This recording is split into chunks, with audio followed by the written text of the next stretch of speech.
stay in their corners. But the truth, of course, is not to compromise, but it's both emphases have to be maintained with equal force.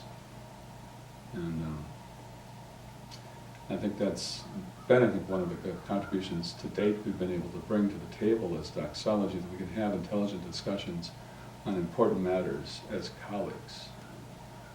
And as you said, to support one another, because if we see each other as competitors or political forces, we don't see each other as brothers.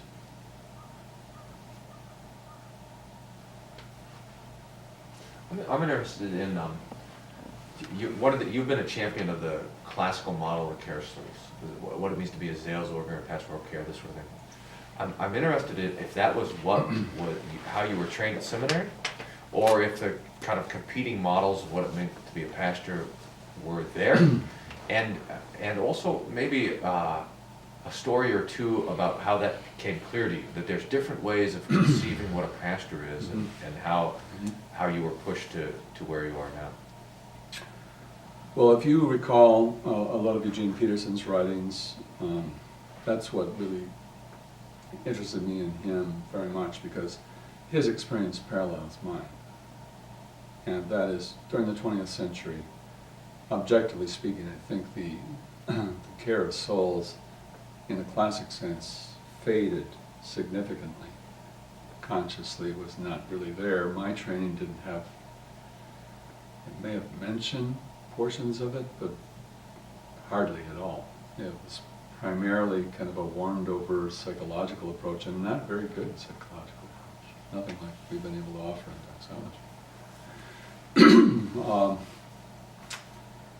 So you become problem solver, you become an advisor, you become an empathetic listener. That's Rogerian approaches for counseling. And so in the meantime, all the wonderful things that we were taught in systematic theology and dogmatic theology kind of existed in the attic. But in terms of what you do day by day is just empathize with people, and somehow they feel better. And so there's no connect. And I think that's true if you look at some of the texts, classical pastoral care was on the horizon starting in about the 60s, but it wasn't part of my training when I was at seminary. And then, so, I mean, you guys have kind of heard parts of the story and how it began with me, and that is because of Dr. W. Yankee, a member of my parish, and of course a colleague for doxology. Talking with her about the intersection between Christian psychology as a special discipline within the broader umbrella of psychology, and then specifically pastoral work. I mean, at that point, and I'm talking now 20 years ago and more, I would never have been able to articulate any of the things that we've been working on here together as a group. But the overlap and the distinction between the two in terms of counseling versus care of souls became a part of our conversation, the two of us, and then we invited others into that conversation locally here for a period of time, and then we formed a task force. We called it a think tank because we were doing a lot of thinking, but more than that, we actually were doing some research and writing. Seminary professors and other pastors, and it was like doing kind of archaeological work in pastoral care, looking at how did previous generations go about this. And so that, and at that point I'm still in the parish, so I'm actively engaged day by day, and so lights began to go on for me gradually. And as I said earlier, it was a work in progress, and still working on it. But it seems to me objectively that these earlier generations are really closer to the root of what we are really truly to be as pastors. You look at the New Testament. And because we're not just dealing with people's emotions, although we are, because they're real human emotions. And our goal is not strictly therapeutic, although there is a healing aspect to what we do. But it has its own distinct discipline. And that is a wonderful, wonderful thing that no one of us could ever muster or master, and that's why we need each other. That's, but again, a refrain. Pastors need pastors for themselves, for pastoral care, but as colleagues too, so that we can collectively be stronger than we are individually. And so that's what's excited me so much about this group, where you gentlemen are engaged in doing original research in specific areas, dealing with people's lives, bring these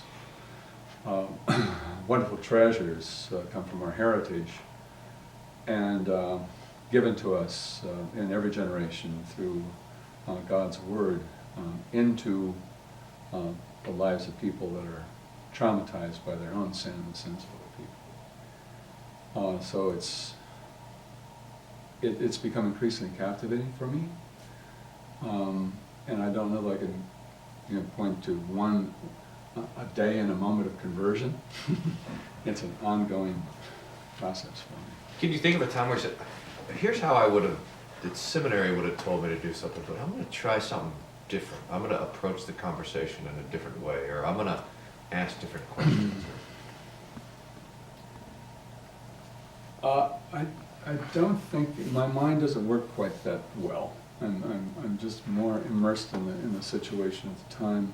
But I think in the rearview mirror I could say that, but at the moment I can't say, I was told to do this and now I'm going to do this instead. It didn't happen. But I think it kind of relates to my book in process, Habitus. This is something that resides within you and it grows. It's not something that can be instilled strictly by book learning. I'm intrigued by the new translation of Walther's Pastoral, and when he calls pastoral theology as a discipline, a habitus. Habitus of the soul, which can be acquired through certain external means. So you always are growing in your skills, just as any, and then of course is the parallel is between practitioners of medicine, because any doctor worth his salt will not tell you just because he has a diploma on his wall that now he's thoroughly a physician. But he needs colleagues. He needs to be immersed in the daily practice of medicine to learn his art. And that connection between the science and the art of any endeavor, I think, is so important. So that, I think, may be one of our specific temptations too.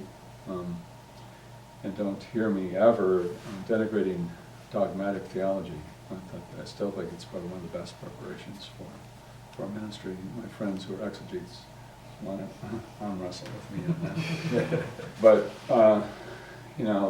the job of a pastor is not to give doctrine to people, but to give Christ to people. And so we live not delivering factoids of information or changing people's perceptions or ideas or feelings, but bringing them into contact with the living God through his means.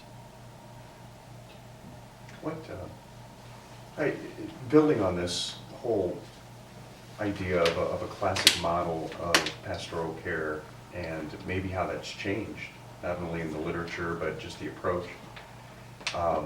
We've talked about pastors being pastors to pastors, or pastors being pastors of their congregation, which they are called to do, but yet, where in this history of pastoral theology have we seen what doxology is doing to also have the concern for the wife and the children in mind when it comes to pastoral care? when it comes to making sure that the health of the pastor's family is also in the forefront of our minds. If we're keeping a close eye on it, we keep that in view in terms of everything that is accomplished, everything that is a part of the ministry. Is that something, whenever you and Dr. Yankee were thinking about what doxology could bring to the church, was a very important factor? Where did that come from? Is that something that is spoken of in the classic model of pastoral care? Because this seems to be a big element that doxology does bring to the table that is very important for the sake of ministry, for pastors, and pastors then to become better pastors, Christ-focused pastors for the sake of their congregation. You know, I don't know of any chapter and verse in any of the classic texts that really address this. Because if you know your church history, you realize that clerical celibacy intrudes in there for a big chunk of time. And it was only with the Protestant Reformation that pastoral families were restored to a great extent. So, I don't see, however, in any of our texts of Lutheran pastoral theology a lot of emphasis on the pastor's family. And why might that be? I think probably that's explained because of for cultural factors. I mean, we're closer to the earth, and many pastors were actually raising crops along with their farmer members, and so the whole family is engaged in this. So there's an automatic family life that rotates around the soil. In that kind of an environment, you are not expected to unplug from the family circle to go off and do your thing in those early days.